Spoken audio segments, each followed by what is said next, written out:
Hello guys, അപ്പോൾ നമ്മുടെ ഇന്നത്തെ കുക്കിംഗ് വീഡിയോയിലേക്ക് എല്ലാവർക്കും സ്വാഗതം. അപ്പോൾ ഇന്ന് ഞാൻ കുറച്ച് ചിക്കൻ കറി ഉണ്ടാക്കാമെന്ന് വിചാരിച്ച് ഹോസ്റ്റലിൽ വെറുതെ നിൽക്കില്ല, ഞങ്ങൾ രണ്ടുപേരും മാത്രമേ ഉള്ളൂ. അപ്പോൾ ഞങ്ങൾ ഇന്നലെ പോയി ചിക്കനൊക്കെ മേടിച്ചിട്ട് വന്നു. ഒരു ഫുൾ ചിക്കൻ മേടിച്ചു, പകുതി എടുത്തു, പകുതി ഫ്രിഡ്ജിലോട്ട് കഴുകി വെച്ചു. അപ്പോൾ ആ പകുതി വെച്ച് നമുക്കൊരു കുഞ്ഞ് ചിക്കൻ കറി ഉണ്ടാക്കാം. അപ്പോൾ അതിന് വേണ്ടിയിട്ട് ഞാനൊരു 3 സവോളയും പിന്നെ ചെറിയ ഉള്ളി പൊളിച്ചെടുക്കാൻ എനിക്ക് ഭയങ്കര മതി. അതുകൊണ്ട് എന്നാലും ഒരു ഭംഗിക്ക് വേണ്ടിയിട്ട് ഒരു 10-12 ഉള്ളി ഞാൻ എടുത്തിട്ടുണ്ട്. പിന്നെ ഇത് എല്ലാം കൂടി കുക്കറിനകത്ത് അരിഞ്ഞിടുക. പിന്നെ രണ്ട് മുളകും പിന്നെ ഒരു തക്കാളിയും കൂടി അരിഞ്ഞിട്ട് ഒരു 1/2 ഗ്ലാസ് വെള്ളവും പാകത്തിന് ഉപ്പും കൂടി ചേർത്ത് കുക്കറിനകത്തിട്ട് ഒരു 2 വിസിൽ മാത്രം വേവിച്ച് മാറ്റി വയ്ക്കുക. ഈ സമയം നമ്മൾ നമ്മുടെ ചിക്കൻ അതിനകത്ത് മസാലകളെല്ലാം കൂടി ഇട്ട് പരുത്തി, അതായത് കുറച്ച് മഞ്ഞപ്പൊടിയും കുറച്ച് കുരുമുളക് പൊടിയും കുറച്ച് ഉപ്പും കൂടി ഇട്ട് നന്നായിട്ട് മിക്സ് ആക്കി നമ്മൾ മാറ്റി വെച്ചിട്ടുണ്ട്. പിന്നെ ഇതിന് കുറച്ച് പാർട്സൊക്കെ ഉണ്ട്, കരളും പിന്നെ 2 പീസ് ചിക്കനും, ഞങ്ങൾ 2 പേരിലുള്ളൂ. അതും 2 പീസ് ചിക്കനും കരളും ഉണ്ടാക്കിയെടുത്തു. അങ്ങനെ അതും മിക്സ് ചെയ്ത് മാറ്റി വെച്ചിട്ടുണ്ട്.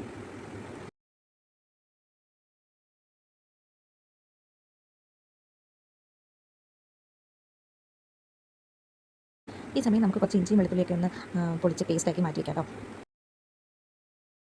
ഇനി നമുക്ക് കുക്കിംഗ് തുടങ്ങാം. നമ്മുടെ ഒരു പാൻ നന്നായിട്ട് ചൂടായി വരുമ്പോഴേക്കും അതിലോട്ട് കുറച്ച് എണ്ണ ഒഴിക്കുക. ഈ എണ്ണ ഒന്ന് ചൂടായി വരുമ്പോഴേക്കും നമ്മൾ പേസ്റ്റ് ചെയ്ത് വെച്ചിരിക്കുന്ന ഇഞ്ചിയും വെളുത്തുള്ളിയും കൂടി അതിനകത്തിട്ട് നന്നായിട്ടൊന്ന് ഒരു ബ്രൗൺ ഷെയ്ഡ്, അതായത് അതിൻ്റെ ഒരു പച്ചമണം മാറുന്നവരെ നമ്മൾ നന്നായിട്ട് വഴറ്റി ഒരു ബ്രൗൺ ഷെയ്ഡ് ആയതിനു ശേഷം അതിലേക്ക് നമ്മുടെ മസാലയൊക്കെ ഒന്ന് ഇട്ട് കൊടുക്കുക. മസാല ഒരു സ്പൂൺ മുളക് പൊടി, ഒരു 2.5 സ്പൂൺ മല്ലിപ്പൊടി, കുറച്ച് മഞ്ഞൾപ്പൊടി, ഇതെല്ലാം കൂടെ ഇട്ടൊന്ന്, പിന്നെ ഒരു 2 സ്പൂൺ കുരുമുളക് പൊടിയും കൂടെ ഉണ്ട് കേട്ടോ. ഇതെല്ലാം കൂടെ ഇട്ട് നന്നായിട്ട് മസാലയുടെ മണം മാറി വരുന്നത് വരെ അതും കൂടെ ഇട്ടൊന്ന് മിക്സ് ആക്കുക.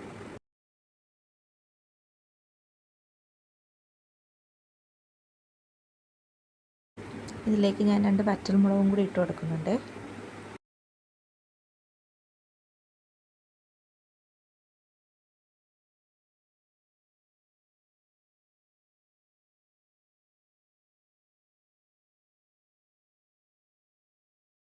ഈ മസാലയുടെ മണമെല്ലാം മാറി ഒന്ന് പാകമായി വരുമ്പോഴേക്കും നമ്മൾ വേവിച്ച് വെച്ചിരിക്കുന്ന ഉള്ളിയും എല്ലാം കൂടെ ഒന്ന് അതിലോട്ട് തട്ടിയിട്ട് നന്നായിട്ടൊന്ന് മസാലയായിട്ട് മിക്സ് ചെയ്തെടുക്കാം.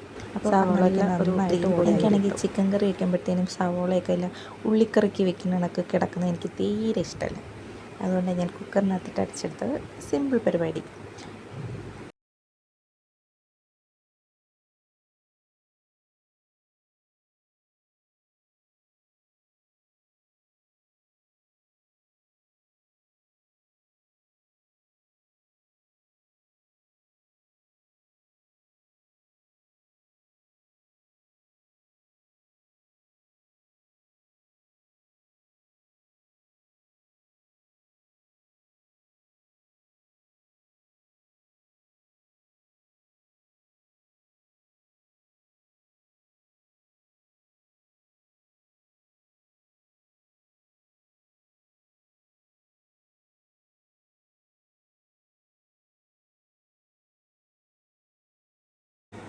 ദെൻ ഫൈനലി നമ്മുടെ ഈ മസാലയൊക്കെ ഒന്ന് സെറ്റായി വരുമ്പോഴേക്കും നമ്മുടെ മിക്സ് ചെയ്ത് വെച്ചിരിക്കുന്ന ചിക്കൻ എടുത്ത് നമ്മൾ ഇതിലോട്ടോട്ട് തട്ടി ഇത് അരപ്പുമായിട്ടൊന്ന് ആ ഗ്രേവി ആയിട്ടൊന്ന് ആവശ്യത്തിന്, അതിന് ശേഷം നമ്മളൊരു 2 മിനിറ്റ്സ് കഴിഞ്ഞതിന് ശേഷം നമുക്ക് ഗ്രേവി ചിക്കനാണോ അതിനനുസരിച്ച് നമുക്ക് വെള്ളം ഒഴിക്കരുത്.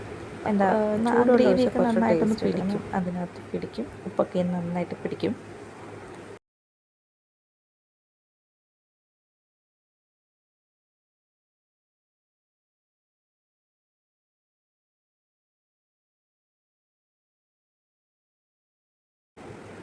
അങ്ങനെ നമ്മുടെ ചിക്കനൊക്കെ അതിനകത്ത് കിടന്ന് വെന്ത് വരുന്നുണ്ട്.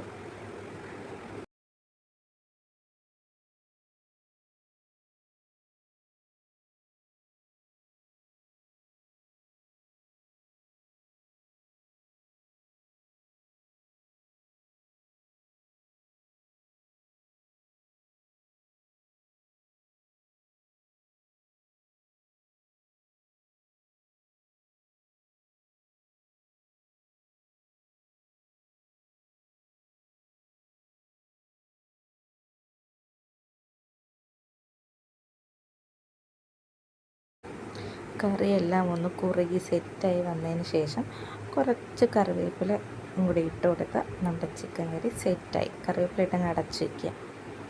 അപ്പോൾ നമ്മുടെ ചിക്കൻ കറി സെറ്റ്. സിമ്പിൾ ചിക്കൻ കറി.